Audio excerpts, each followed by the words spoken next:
Good morning, guys, and happy Friday, guys, and kumusta kayong lahat? Tingnan niyo yung aking dalawang kasama. Sana si Juan. Tahimik ang aming biyernes. Oh, si Tita. Sana si Juan. Makiat na naman siguro si Juan. Si Buwa nandun din. Nakaupo din siya sa labas. As usual kung saan si Buwa lagi naupo. So, yung moton na niluto namin kahapon, hindi pa bumili ako. And ayun, may tira pa. Ang ulam namin ni Juan, nakabili ako ng bok choy nung isang araw. Dalawang ano siya, dua kapugkos kung sa Ilonggo pa.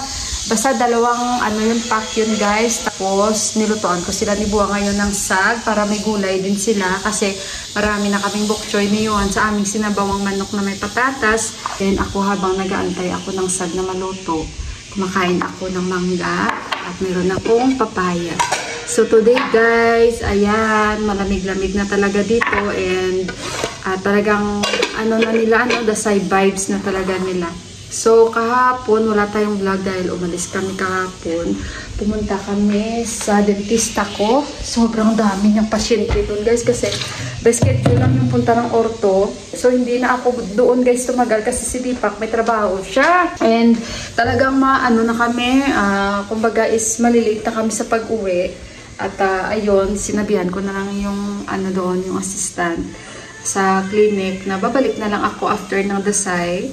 So, kasi hindi ko na pwedeng antayin kasi nga si Deepak may trabaho siya 6 o'clock. So, pag turn na namin, sigurado alam ko, medyo madilim-dilim na kasi nga dito, guys, talagang almost winter na talaga siya. Kaya mabilis lang siya dumilim. So, ayun, lahat sobrang busy na kasi nga dasay at busy na talaga lahat sa pamilya ng mga pangangailangan nila sa kanilang festival. Kasi alam nyo ba, yung kanilang festival, mas maaga pa yung preparation compare sa kanilang guys, yung talagang pinaka-highlights talaga ng festival nila. Kasi pag highlights na, katulad bukas na yung kanilang festival, yun lang. Tapos, kinagabihan wala na, tapos na. Pero yung preparation nila, parang ang haba ba, guys? So, parang mas doon mo mafe-feel yung preparation kaysa sa araw na mismo na yun. Ewan ko, yun lang yung nafe-feel ko. But anyway, guys, ayun, sobrang busy na rin. And si Buwa, araw-araw busy, kakalinis dito. So, ako magre-retouch lang siguro sa kusina kasi usually pag si Ama nandito, pag dumating siya, nililinis niya talaga ulit itong kusina namin, yung bahay. Kasi si Ama, bukod sa maalaga si Ama sa amin, mas maalaga siya lalo sa bahay, guys. Mahilig siya talaga mag-decorate. So, pinakita na niya actually sa akin kung ano yung mga pinamili nila na magagamit ko daw dito sa kusina. Sabi niya, Mila, binilhan ka namin ito, binilhan ka namin ito. So, nai-excite ako. And, syempre, guys, marami tayong blessings na darating. Abangan nyo yan, ang aking mga unboxing. Basta abangan nyo bukod sa kanila ni Ama, may mga blessings tayong matatanggap. Syempre, salamat talaga sa mga taong noon pa hanggang ngayon. Basta, guys, basta abangan nyo na lang yun, guys. Na-excite talaga ako. And yan din yung reason kung bakit hindi na kami kailangan mamili sa ganitong design nila and sa tihar ng aming susuotin kasi dapat bago, diba? Pero I think hindi siya practical na bumili kami sa mismong araw katulad nito dahil dapat bago. Well, nakadepende naman yun, guys, kung talagang malas ka sa buhay or wag naman. Pero what I mean to say is, yes, paniniwala nila yon. And parang kung practical lang yung pag-iisipin, may mga damit pa naman na dapat masuot, meron pa na hindi naman dapat kailangan bumili sa araw na yun. Kaya, ayun. And si yun, hindi rin namin binilhan dahil maraming damit si Deepak, guys, na noon-noon pa hindi niya ginagamit. So, yun lang. Parang napag-desisyon na namin na mag-asawa na hindi practical na mamili ng bago dahil sa festival lang nila. No, hindi. So, yun ang aming napag-desisyon na ni Deepak. Kasi after ng dasay, mag-iiba yung presyo. So, like last year, wala, parang t-shirt lang din ata nabili namin kayuhan. Kasi parang nagtitake advantage din yung mga nagbebenta, guys, dahil sa festival nila. So, plus darating naman sila ni Ama. May mga dala naman sila ni Ama sa akin ng mga damit and para kayuhan, sapatos, mga ganon. So, abangan nyo na lang yun, guys. At saka, ayan, kakain na kami. Balikan ko kayo mamaya-maya. Guys, yung aking mag-ama na sa taas, nagsasampay sila ng damit dahil naglalabas si Deepak. Yan, nagsasampay siya. Tutulong mo na ako, guys. Si Johan naglalagay ng clip.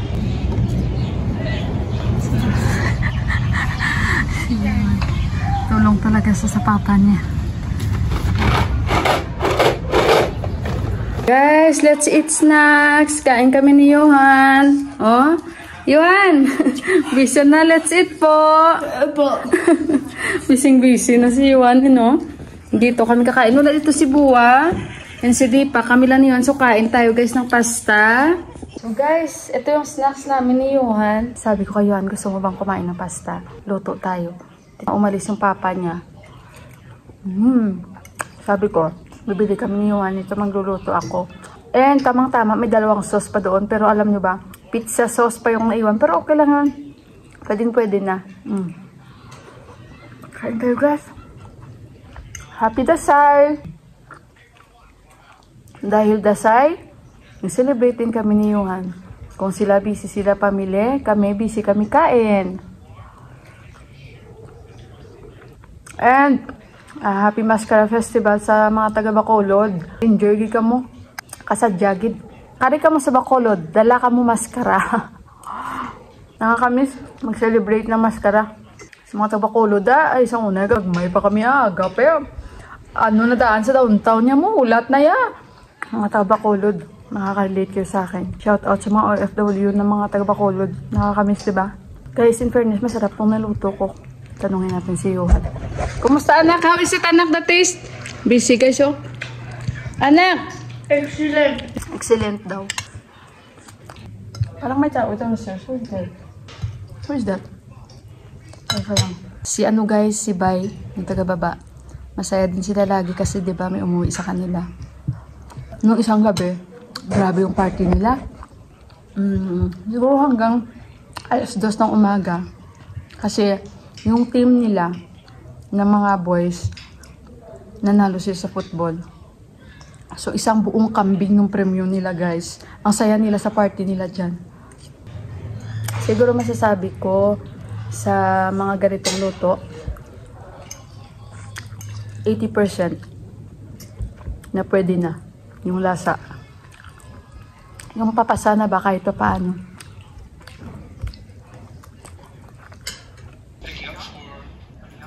Si Juan guys, oh, ano siya, oh, kain siya ulit.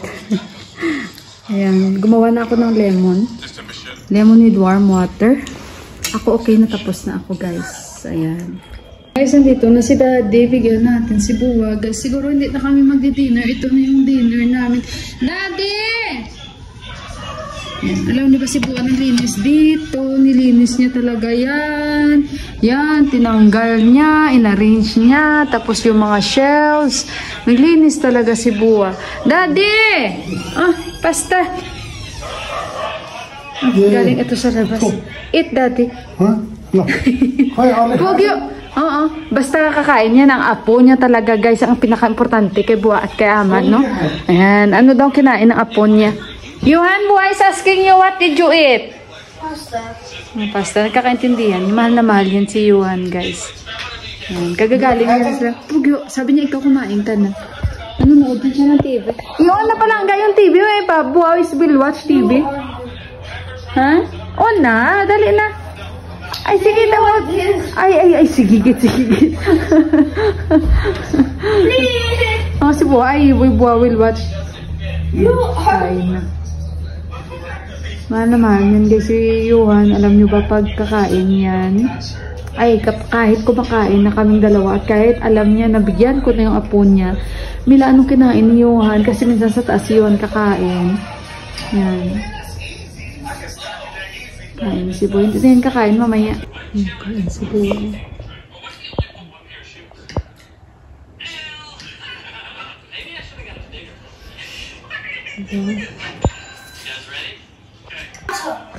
Nag-uusap sila kasi sabi niya tinuruan niya daw si Buwa paano ito i-on yung TV kasi nga minsan yung yung monitor dito ni Buwa hindi ba naandar ba yung ano guys parang may problema. So si Johan sabi niya tinuruan niya daw si Buwa si Buwa niya. Ask Buwa, how is the taste anak? Pasta lang yung Mito! Mito! Oh, Mito. So, ayun guys. Dito ako nakaupo kasi nanood na sila ng TV, oh. Ayan, oh. Nanood na silang dalawa. So, si Deepak wala pa. Ay, dito ako minsan nagmumuni-muni. Tingin ako dyan. Nakikita ko kasi yung bundok dyan sa harapan ko minsan. Clear. Tapos di kaya minsan na Himalaya sa harapan ko. So, ayun guys. Antay-antay ko lang si Deepak. At pauwi na yun dahil 6 o'clock may trabaho pa yung asawa ko. So, mabuti hindi na kami kakain. Dahil sobrang busog kami sa niluto ko. And hanggang bukas yun na snacks niyon o baka the next day palalo. Wala, doon may tsangaw bla. Tsangaw sa amin. Ay, hayaan na natin dahil nananahimik. But anyway, guys, maraming salamat muli. And again, sa mga taga-Bacolod, happy lang ang maskara. At wala guys, nakakamiss lang. Kasi malala ko nung maliit pa kami. Ayan, basta pag maskara na. Ayan, mga ginapusingan. Dabla na yun sa awing. Tambay na sa mga servandos. Dabala sa Lopwes. Bombot. Makarelate na sa akin mga taga-Bacolod ulit. So, basta nakakamiss guys. Kasi yung mga memories ba. Siguro, syempre may mga kanya-kanya tayong mga festivals. Kaya dito sa bahay, sa kanila ni Deepak, hindi ko ma-avoid na hindi rin sabihin sa kanila na this time nagsiselebrate din kami sa lugar namin. Ng ganito, ganyan. So, ganyan talaga ang buhay. Laban lang, laban. Kahit nami-miss natin. At, ayun guys, iyan ko na yung vlog ko bago pa tayo mag-emote-emote. And, ayan. Basta maraming salamat. God bless us all. Ingat kayong lahat and I love you. Bye guys! Good night!